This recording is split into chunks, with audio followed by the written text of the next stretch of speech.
তোরা চলে চলে যাবি আইরে ছুটিয়া হাসি নিয়ে আইরে পুলিশ নিয়ে হাসি নিয়ে আইরে ছুটে ছুটিয়া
সবাইকে ডাকলাম কিন্তু কেউ এলো না, কিন্তু ওদেরকে ডাকতে ডাকতে আমরা কানের কাছে পৌঁছে গেলাম।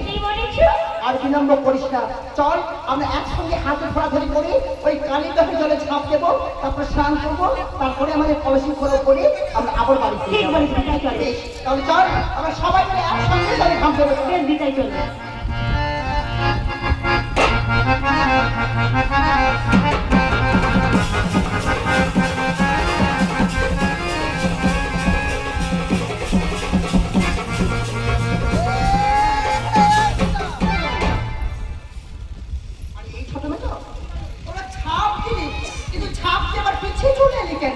দেখো দিদি,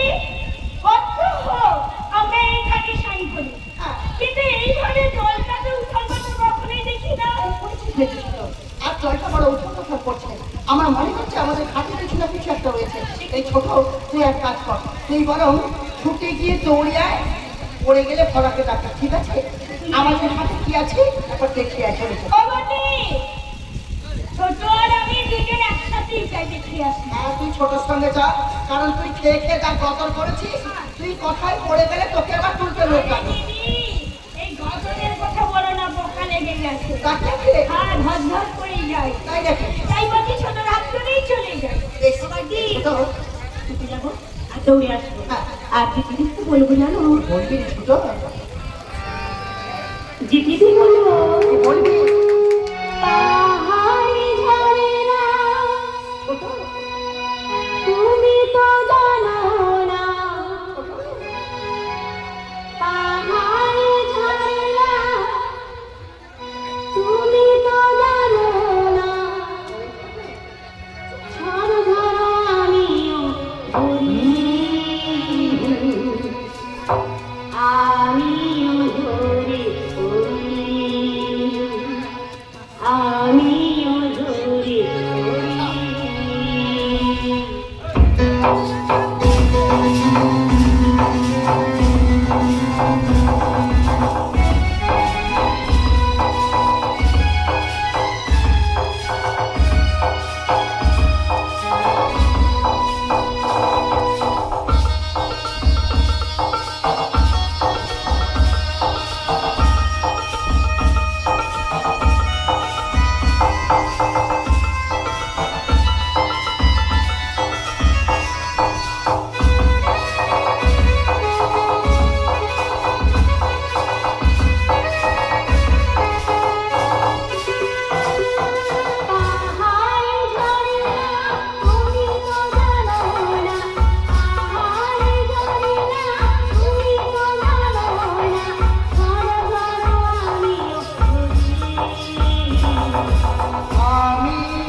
না I love you.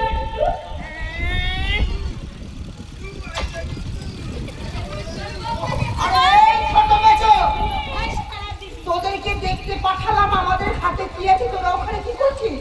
ও দিদি ওখানে একটু হয়ে গেল আর ওখানে কি করছিস তোরা? কি এই আর করবো দিদি জানো ওই জলের মধ্যে মস্ত বড় হোসেন পেঁচা বসে আছে। হোসেন পেঁচা? ছোট্ট কি দেখেছে?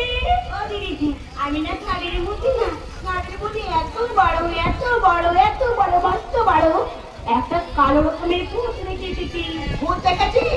কিন্তু ছোট মেজো, আমি যেন আমার কানে শুনলাম তোরা যেন ওখানে বসে বসে একটা I love you বলছিস। দিদি বলেছে আমি বলি না দিদি ও বলেছে, চল দুটো কান ধরে চল, দুটোর কর্তাকে বলো মুড়ো ছাতা রেডি আছে চল।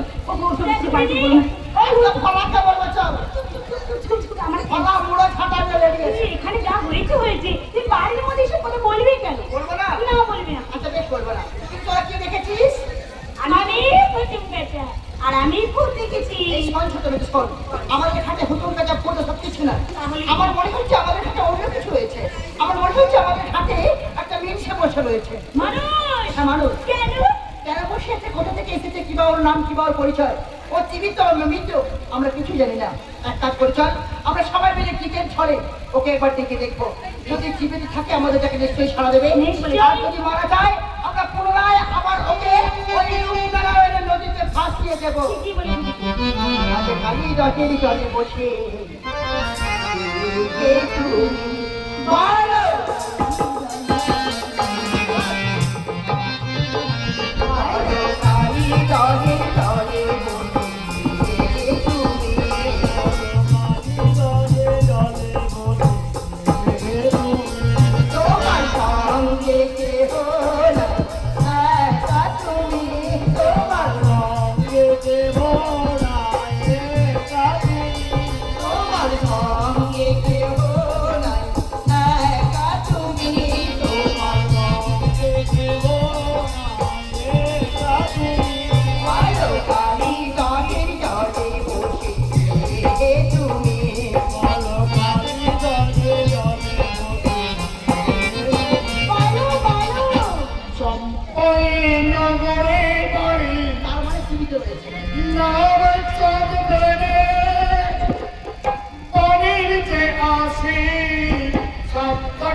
তোমরা এখানে কিসের জন্য এসেছো?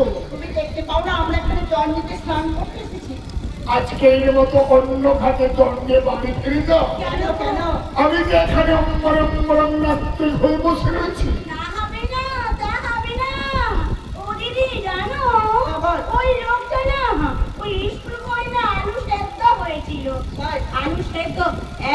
বালতি খেয়েছি খেয়েছি অমলে পেটে চাকরি নিয়ে বসে আরে রয়েছে। এই ছোট বলো। চোখের মাথা তো খেয়ে ফেলেছিস হ্যাঁ আজকে কান্নি মাথাটা শেষ করে ফেলেছিস। কেন দিদি ও কি বলেছে ভালো করে শোন। কি বলেছে ও বলেছে আম্বারি আম্বারাম নাস্তি। মানে কি মানে কি জানিস? ও বেচারা ওর দেহের সমস্ত বাসন হারিয়ে এই কালিত হয়ে চলে উলঙ্গ হয়ে বসে আছে। কি উলঙ্গ মানে ন্যাংটো ও দিদি ও দিদি ও দিদি ও দিদি শোন না। ও দিদি ও দিদি ও দিদি আরে কি হয়েছে বল না। আমি অনেকদিন ল্যাম্প রেখিনি আমি ল্যাম্প রেখো কেন রে ছোট? দুদিন ছুটি ছিল, ছুটি আর লাইন হতে কি না দিদি দুদিন দেখিনি ল্যাম্প সত্যি বলছি ওদি আমি ল্যাম্প রেখো এই ছোট এই ল্যাম্প খুব ভালো জিনিস কি ভালো একবার যদি তুমি দেখো তুমি বারবার তোমার দেখতে ইচ্ছে করবে সত্যি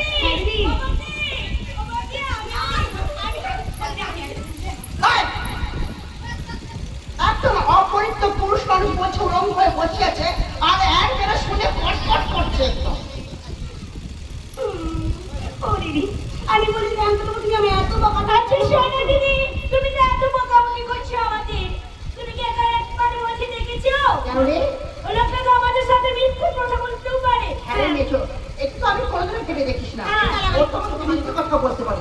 বেশ, ওকে পরীক্ষা করার জন্য ওর সঙ্গে আমরা একটু ছলনা করবো। হ্যাঁ। ওকে আমরা বলবো আমরা চলে যাচ্ছি কিন্তু আমরা যাবো না। না। আর আজ থেকে লুকিয়ে লুকিয়ে সব দেখবো। তোরা দেখিস কিন্তু আমি দেখতে যাবো। আমি কিন্তু ল্যাম্প দেখেই ছাড়বো গানটা খুব ভালো জিনিস। কি ভালো আমি ল্যাম্প দেখি শোনো, আমরা এই সময় আমাদের ঘাট ছেড়ে অন্য ঘাটে চলে যাচ্ছি। দয়া করে তুমি আমাদের ঘাট ছেড়ে অন্য ঘাটে চলে যাও, ঠিক আছে? ঠিক আছে। দেখো, আয়, আয়, আয়। আমরা আয়, আয়, দেখি, দেখি। প্রেম কুলবধূগণ এই ঘর ছেড়ে চলে যাচ্ছে অন্য ঘাটে। আমি এই ফাঁকে এই ঘর ছেড়ে অন্য কোথাও গিয়ে আশ্রয় নেই। ও দিদি একটা কথা বলবো বল। এই লোকটা লজ্জা ঘেন্না নেই একেবারে মুখ ডাকিলে বসে রয়েছে শোন, একটু শোন, লজ্জায় বেচারা মুখ তুলতে পারছে না। ওকে আর লজ্জা দিচ্ছে। একদম না এক কাজ কর, ওই অতরে বটবৃক্ষ দেখতে পাচ্ছিস না?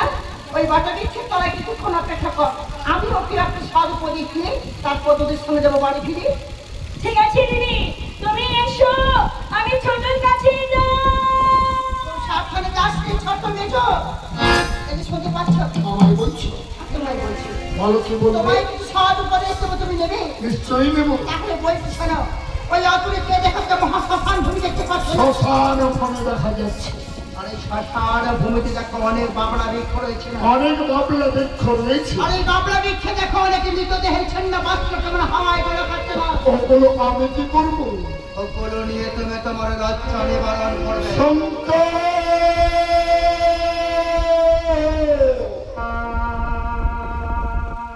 পারছে না। আমি তোর খোদার দ্বারা সহ্য করতে পারছে না। এ কি বলছো? তুমি তোমার দেহের সমস্ত বাসন হারিয়ে ফেলেছো। এখন বলছো ক্ষুধার দ্বারা সহ্য করতে পারছো না। চিন্তা করো না, আমি যাবার পূর্বে তোমায় আবার একটা সব প্রদীপ দিয়ে যাচ্ছে। ওই দেখো শ্মশান ভূমিতে কত ভাঙা হুড়ো ঝুলছে। ওর মধ্যে থেকে একটা হুড়ো তুমি হস্তে তুলে নিয়ে এই নকরি নকরি ভিক্ষি করবে। আর ভিক্ষের উপার্জন তোমার যা হবে তা নিয়ে তুমি তোমার উদরের খেলা নিবারণ করবে। আমি তোমার সৎ চুক্তি দিয়ে গেলাম, যদি তোমার নেওয়ার হয় তুমি নিও, তা না হলে তুমি কিন্তু নিও না গো। তা না হলে কিন্তু নিও না, তোমার বড়ই বিপদ হতে পারে। শঙ্কর, এ তুমি কি শোনে? গায়ের কুলবধূ গান বলে গেল, অদূরে রয়েছে বৃহৎ শ্মশান, ঝুলছে মৃতদেহের ছিন্ন পত্র। এই ছিন্ন পত্র করে লক্ষপতি চাঁদ সাউদা করে লজ্জা নিবারণ করতে হবে।